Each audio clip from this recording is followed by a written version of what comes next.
नमस्ते दोस्तों। आज हमको आप कहानी सुनाते हैं खजाने की खोज।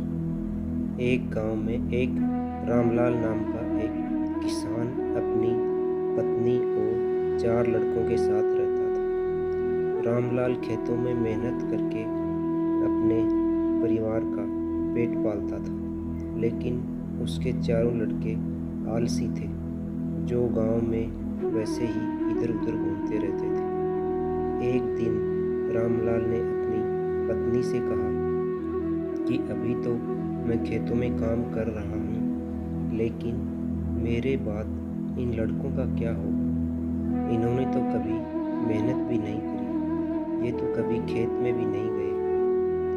रामलाल की पत्नी ने कहा कि धीरे धीरे ये भी काम करने लगे। समय बीतता गया और रामलाल के लड़के कोई काम नहीं करते थे। एक बार रामलाल बहुत बीमार पड़ गया।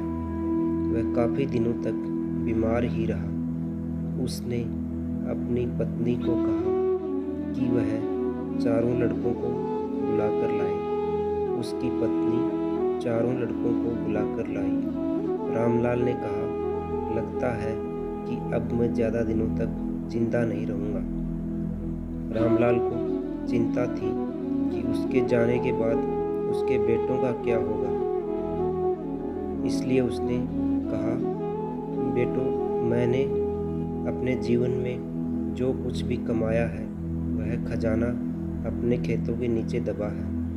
मेरे बाद तुम उसमें से खजाना निकालकर वापस में बांट लेना।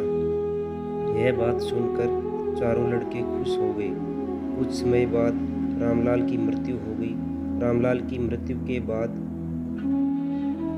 कुछ दिनों बाद उसके लड़के खेत में खजाना निकालने गए। उन्होंने सुबह से शाम तक सारा खेत खोद दिया, लेकिन उनको कोई भी खजाना नजर नहीं आया। लड़के घर आकर अपनी माँ से बोले, माँ, पिताजी ने हमसे झूठ बोला था, उस खेत में हमें कोई खजाना नहीं मिला। उसकी माँ ने बताया कि तुम्हारे पिताजी ने जीवन भर यही घर और खेत ही कमाया है, लेकिन तुम खेत खोद ही दिया है तो उसमें बीज बो दो। इसके बाद लड़कों ने बीज बोए और माँ के कहने अनुसार उसमें पानी देते गए।